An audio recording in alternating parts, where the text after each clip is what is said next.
تَمُوتُنَّ إِلَّا وَأَنْتُمْ مُسْلِمُونَ، تم نہ مرنا مگر اس حال میں کہ تم مسلمان ہو۔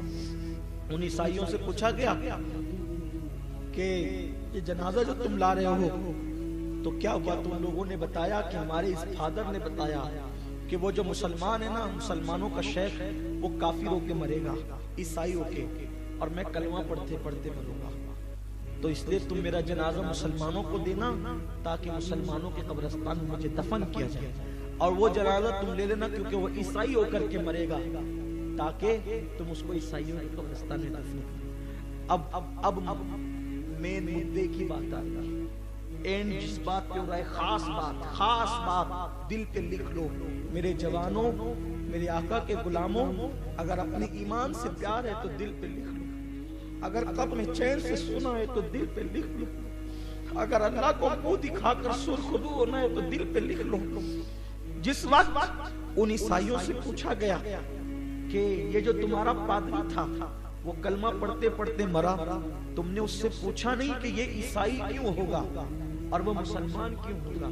تو اس نے کہا، ان لوگوں نے کہا ہاں ہم نے پوچھا تھا کہ وہ جس نے ساری زندگی اسلام پہ گزاری وہ کافر ہو کر عیسائی ہو کر کیوں مرے گا، اور تم نے ساری زندگی عیسائیت پہ گزاری تو تم مسلمان کلمہ پڑھتے پڑھتے کیسے جاؤ گے؟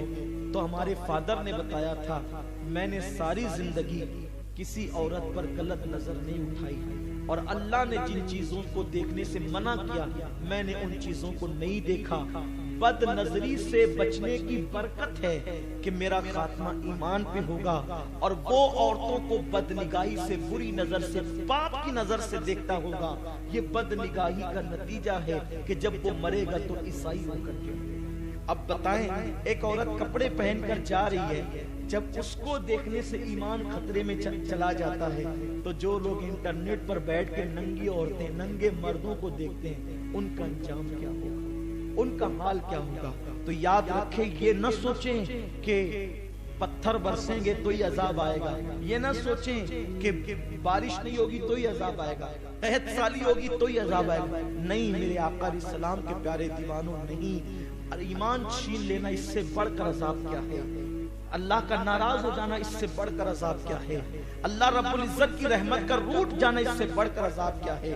تو آئیے اللہ کی بارگاہ میں سچی توبہ کیجئے اور ہر گناہ سے بچیے، کسی گناہ کو چھوٹا مت سمجھیے۔ اللہ تعالیٰ سب سے پہلے مجھ گنہگار کو اور آپ سے نہ کبھی تیرا دامن چھوٹے، نہ کبھی